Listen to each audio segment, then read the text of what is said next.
dejando un rastro de tierra que se mezclaba con el olor a heno seco y cuero curtido. Pasó junto a una fila de cubículos de hierro, donde una yegua moteada lo observaba con ojos tranquilos. Como si supiera algo que él aún no entendía, Ezequiel ajustó sus guantes de cuero endurecidos por años de trabajo bajo el sol y la lluvia.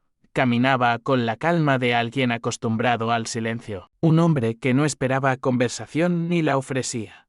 Había venido a comprar un caballo de trabajo, nada más, un animal fuerte para arar los campos pedregosos de su rancho, pero algo no estaba bien. Desde el cubículo del fondo, el segundo a la izquierda, llegó un sonido que no pertenecía a ese lugar. No era el golpe rítmico de un casco contra la tierra, ni el tintineo metálico de un freno. Era una respiración humana, entrecortada, como si el frío la hubiera sorprendido y no tuviera dónde esconderse. Su detuvo. Los sentidos agudizados como los de un cazador en un bosque desconocido. Sus ojos se entrecerraron, escaneando las sombras que se arremolinaban en los rincones del establo. Avanzó despacio, con las botas evitando el crujido de la paja, sin hacer ruido, sin gritar. No era hombre de alzar la voz. Al doblar la esquina, detrás de un velo de balas de heno viejo apiladas como muros de una fortaleza olvidada, la vio. Una mujer, desplomada contra la pared trasera del cubículo, con las muñecas atadas frente a ella con un cordel áspero, del tipo que se usa para amarrar caballos en largas travesías. Su rostro estaba manchado de moretones desvaídos, como mapas de un viaje cruel, los labios partidos, los ojos hinchados pero encendidos con una chispa de desafío que aún no habían logrado apagar. Llevaba un vestido de algodón descolorido, rasgado en un hombro, que colgaba de su cuerpo como una bandera rota.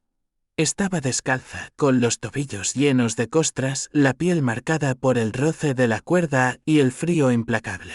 Pero su espalda estaba recta, como si se negara a doblegarse ante el peso del mundo. No suplicaba, no lloraba. Solo lo miró y eso fue todo. Lo miró con los ojos de alguien que había sido observada demasiado tiempo por los hombres equivocados, con una desconfianza que se había arraigado en su alma como raíces en tierra seca. Ezequiel no habló. Su respiración se condensó en el aire, un suspiro pesado que parecía cargar con el peso de años de soledad. Se agachó frente a ella, sus movimientos lentos, deliberados. Ezequiel soltó el cordel, que cayó al suelo como una serpiente muerta, enrollándose en la paja. La mujer respiró hondo, un sonido que era tanto alivio como desafío. Salazar entrecerró los ojos, su sonrisa apretándose como un lazo. «Es una fugitiva», dijo con un tono que intentaba sonar razonable. Dijo que era sobrina de alguien importante. Resulta que no es nada de nadie. La encontré colándose en mis establos hace 2 semanas, intentando robar. La he estado alimentando, manteniéndola fuera de problemas. Ya sabes cómo es, Ezequiel. Una cosa solitaria como ella necesita que alguien tome decisiones por ella. Ezequiel se puso de pie, lento, deliberado.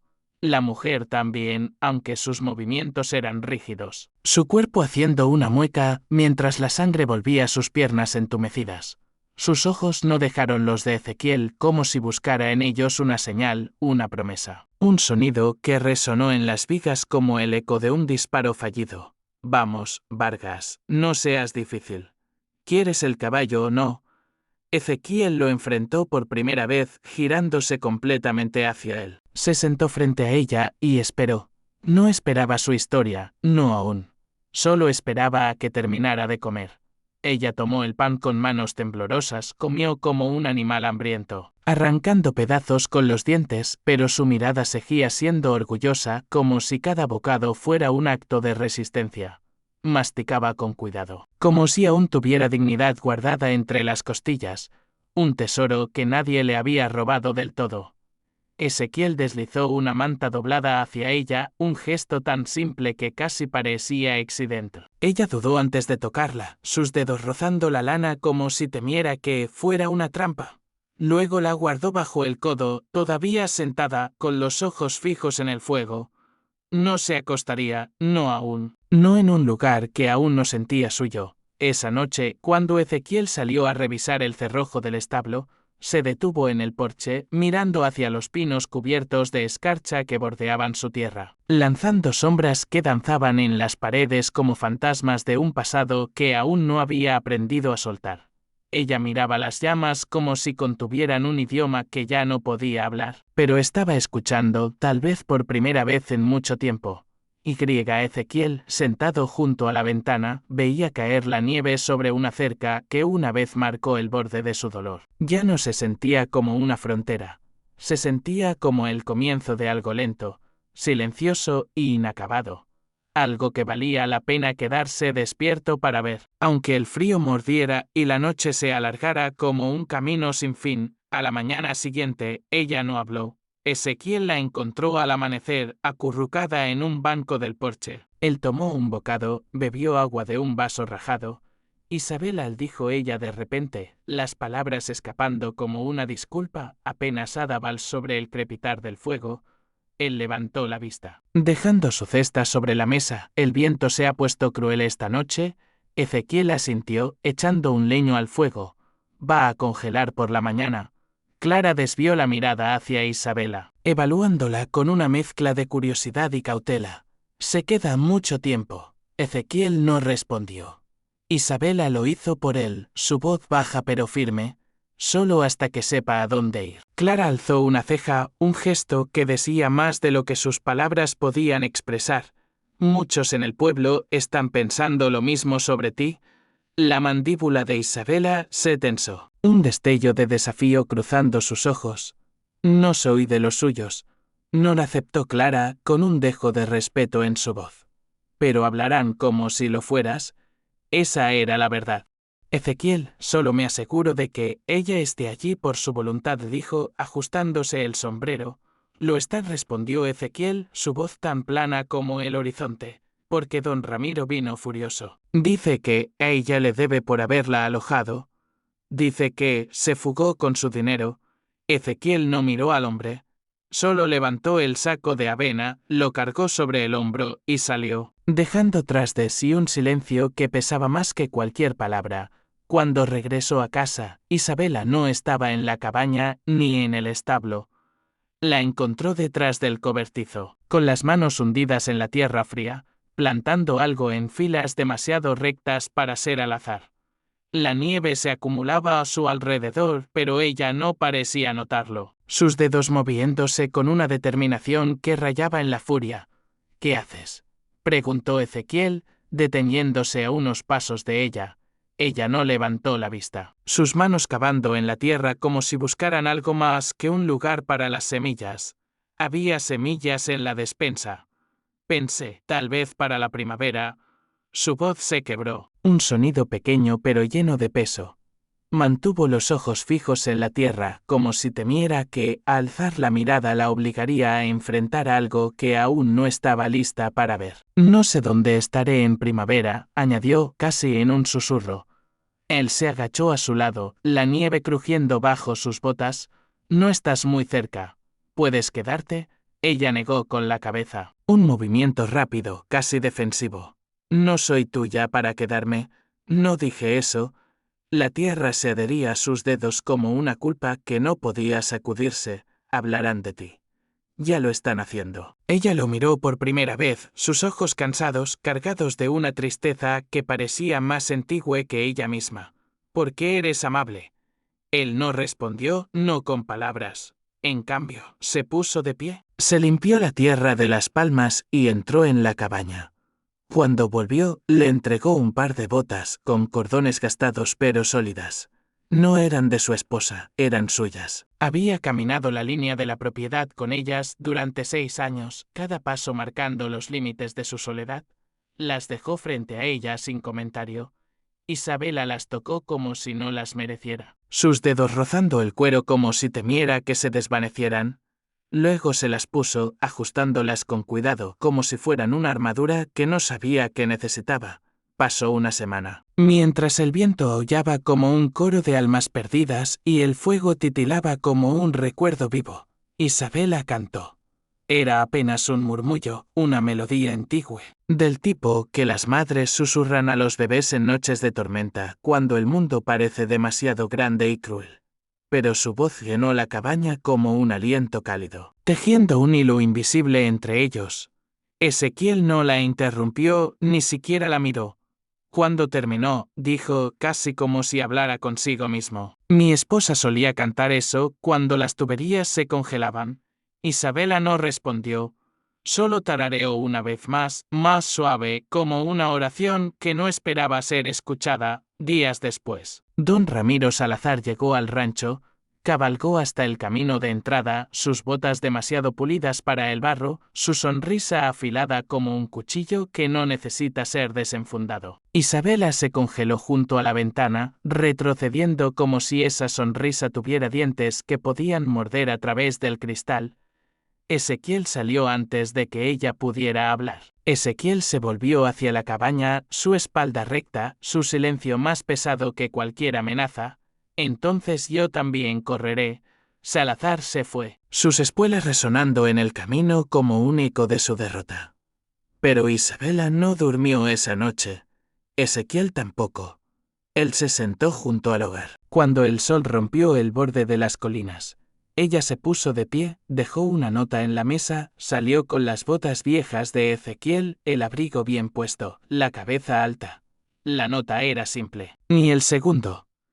Ezequiel revisaba el camino al pueblo cada mañana, no con esperanza, sino con una atención silenciosa, como un hombre que sabe que algunas cosas no se buscan, solo se esperan. Dejando charcos que brillaban bajo la luz de la lámpara. Él le trajo una toalla, áspera pero limpia.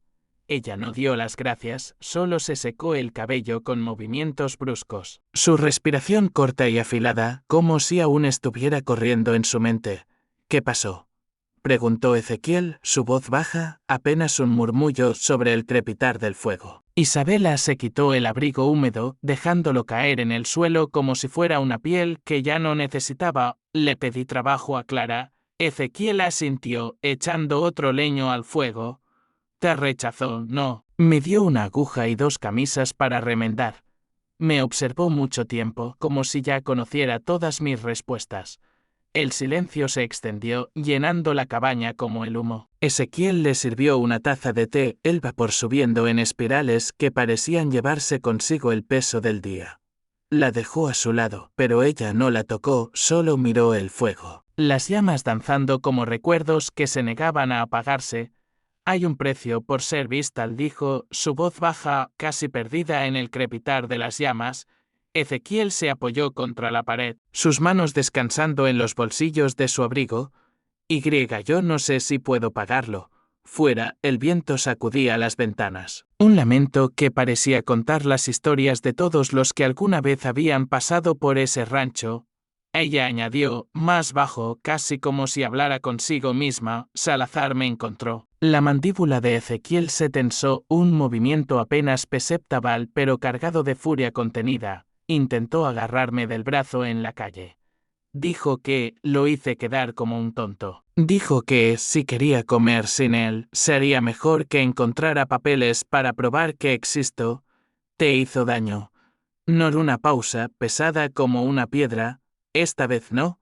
Ezequiel quitó la tetera del fuego. Sirvió otra taza, la puso frente a ella. Ella aún no bebió. La observó un momento, sus ojos siguiendo las líneas de su rostro, marcadas por el cansancio pero iluminadas por algo que parecía nuevo, algo que aún no tenía nombre. Estás a salvo aquí, dijo, su voz firme pero suave, como una promesa que no necesitaba ser gritada. Ella negó lentamente con la cabeza, sus ojos fijos en el fuego. Nadie está a salvo, Ezequiel. Solo son tolerados o se van. El fuego chispeó, los rescoldos crujieron como nudillos que se preparan para un golpe. Ella lo miró, como esperando que el fuego admitiera algo, una verdad que aún no estaba lista para enfrentar. Esa noche no durmió en la cama. Tomó el suelo otra vez, no por miedo, tal vez por costumbre, tal vez porque no se sentía bien tomar comodidad cuando no la había ganado. Ezequiel la dejó en paz, su silencio un regalo más grande que cualquier palabra. A la mañana siguiente, ella estaba afuera, partiendo leña bajo un cielo plomizo que prometía más nieve. Llevaba el abrigo abierto, las mangas de la camisa subidas hasta los codos, revelando las cicatrices que el tiempo aún no había borrado. Su golpe era torpe, los movimientos descoordinados pero llenos de una determinación casi violenta, como si cada golpe fuera un desafío al mundo que la había herido. Ezequiel se acercó despacio, sus botas crujiendo en la nieve. «Vas a destrozarte la muñeca», dijo, su voz calma pero firme. «No estoy rompiendo», respondió ella, sin detenerse, «solo quemando». Él alcanzó el hacha, sus dedos rozando el mengo. Ella la apartó con un movimiento rápido, casi instintivo. «Isabela». Ella lo miró fijamente, la mandíbula apretada, los ojos vidriosos como si contuvieran un océano de lágrimas que se negaban a caer. Luego, de repente, dejó caer el hacha. Cayó en la nieve con un golpe sordo, un sonido que resonó en el silencio del amanecer. Sus hombros se curvaron hacia adentro, como si el peso de su propia rabia finalmente la hubiera doblado. Ezequiel levantó el hacha, no la blandió. «Entonces deja de blandir como si el fantasma de alguien más estuviera en tus brazos». Ella rió, un sonido agudo, sin aliento, que parecía más un sollozo que una risa. «¿Crees que puedo soltarlo tan fácil?» «No», dijo él, su voz baja, casi un murmullo. «Creo que ya empezaste». Esa noche, ella cocinó pan de maíz y guiso, moviéndose por la cocina con una seguridad que no había tenido antes. No pidió permiso, solo lo hizo. Cada movimiento una pequeña declaración de que estaba reclamando un espacio, aunque fuera solo por esa noche. Ezequiel se sentó a la mesa, observándola en silencio, sus manos descansando sobre la madera gastada. Después de la cena, ella alcanzó la canasta de costura, sacó una mengue que había comenzado a coser antes y continuó, el hilo deslizándose suave entre sus dedos, más firmes que nunca. El fuego crepitaba, llenando la cabaña con un calor que parecía más vivo que cualquier llama que hubiera ardido allí antes. «¿Alguna vez pensaste en irte para siempre?», preguntó Ezequiel, su voz rompiendo el silencio como un guijarro en un estanque. Los ojos de Isabela no se apartaron de la tela. Clara le dio una mesa en la parte trasera de la tienda y una pila de ropa para remendar, un montón de camisas y pantalones gastados por el trabajo en los campos. No dijo más que, «¿Tus manos saben trabajar?». ¿Y lo hicieron? Sus dedos se movían con una precisión que parecía desafiar las cicatrices que los marcaban. Cada puntada un paso más hacia la reconstrucción de algo que el mundo había intentado romper. Pasó una semana. Don Ramiro Salazar mantuvo su distancia, pero las palabras viajaban más rápido que el viento en las colinas. La gente decía que Ezequiel vivía con una mujer que no pertenecía, que era una deuda mantenida por alguien, que tuvo suerte de que no la enviaran de vuelta a donde fuera que había venido. Ezequiel los ignoró, su silencio una armadura más fuerte que cualquier palabra. Pero el ayudante Diego Paz apareció de nuevo, cabalgando despacio hasta el rancho, su sombrero inclinado bajo el peso de un cielo que amenazaba con romperse en nieve. «No es propiedad, no importa lo que sea para ti. Salazar está trayendo a la ley. ¿Tiene papeles, documentos firmados? Entonces que venga él mismo, vendrá, con papeles de la corte también. Necesitas pruebas de que fue maltratada. Estaba atada en un establo. ¿Lo viste?». El silencio de Ezequiel fue suficiente respuesta. Diego suspiró, ajustándose el sombrero. «No se trata de la verdad, Ezequiel. Se trata de a quién cree la gente». Cuando Diego se fue, Isabela ya estaba esperando en el porche, sus manos apretadas contra el abrigo rojo que ahora llevaba como una segunda piel. Había oído lo suficiente para conocer el ritmo de la injusticia, un tambor que había resonado en su vida durante demasiado tiempo. «Meiren», dijo, su voz firme pero cargada de un cansancio que parecía más antiguo que ella. «No te arrastraré a este lío». «No me arrastraste», respondió Ezequiel, su voz calma pero inquebrantable. «No quiero ser la razón por la que tus vecinos escupan cuando te vean. Ya lo hacen. Solo que antes era por otras cosas». Isabela miró sus manos, las cicatrices apenas visibles bajo la luz pálida del atardecer. «Nunca terminará, ¿verdad?». Ezequiel guardó silencio, un silencio que no era vacío, sino lleno de cosas no dichas. Lo hago. Sacó los papeles arrugados que Salazar había traído, los firmados por su hermanastro, los que la declaraban propiedad. Estaban manchados de tierra, convirtiéndolo en cenizas que flotaron hacia arriba como pájaros liberados de una jaula. Ella observó cada rizo, cada fragmento que se desvanecía en el aire. Ezequiel la observó a ella, sus ojos siguiendo las líneas de su rostro, ahora más libre, no curado, pero ya no fingiendo estar roto. Esa noche, ella cantó de nuevo. No era una nana esta vez, sino una melodía con palabras ásperas, medio olvidadas, sobre ríos y mujeres que los cruzaban sin ayuda, sus corrientes frías y profundas como los secretos que guardaban, escuchando. El viento aullaba afuera, pero su voz era más fuerte, más clara. Cuando terminó, él inclinó la cabeza y por primera vez dijo su nombre como si significara algo más que una herida. Isabela. Ella se volvió, sus ojos encontrando los de él en la penumbra. No necesito que te quedes, dijo él, pero me gustaría construirte una habitación, si lo haces. Ella parpadeó, no por sorpresa. El cielo colgaba bajo sobre el pueblo esa mañana, hinchado con nieve que aún no había caído. La luz se filtraba tenue a través de las nubes, proyectando todo en un silencio que precedía al juicio o tal vez a la revelación. Isabela caminó por la calle principal, envuelta en el viejo abrigo rojo de la esposa de Ezequiel, el dobladillo rozando sus botas, los hombros rectos, los ojos al frente. La gente la miraba, no porque pareciera salvaje, ya no lo parecía. No porque estuviera magullada, las marcas habían desaparecido.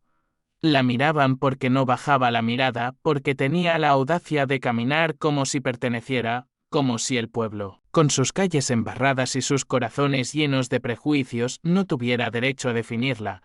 El abrigo no le quedaba del todo bien, se aferraba a su cuerpo como si recordara a otra mujer, otra vida.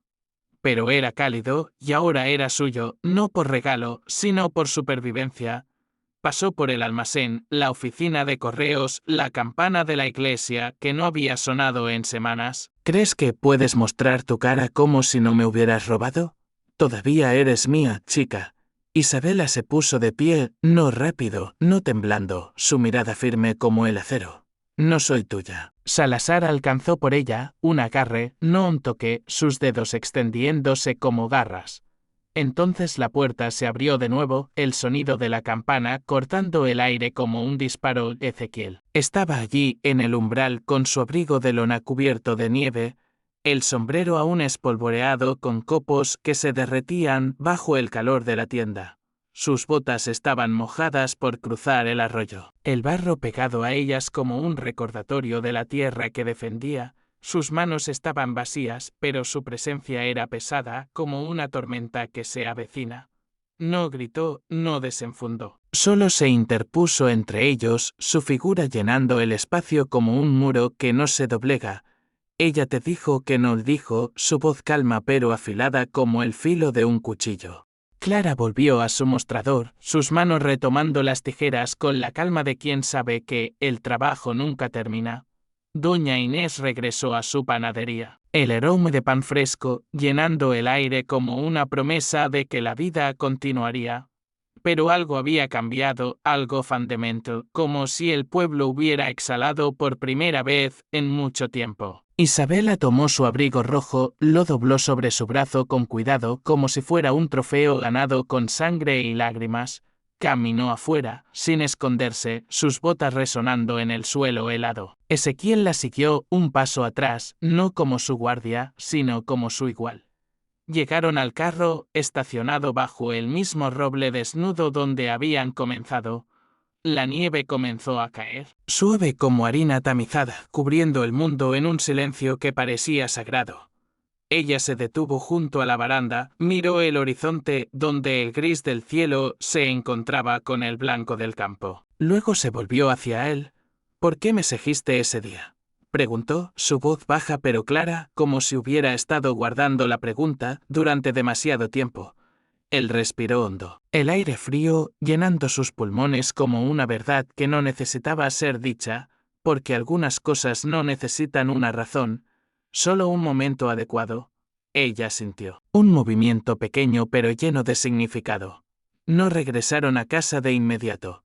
Se quedaron allí, en la quietud, dejando que el frío mordiera y el silencio se asentara. Como si supieran que algunas victorias no se celebran con palabras, sino con la simple acta de estar presentes, el cielo se abrió el día que Isabela decidió quedarse.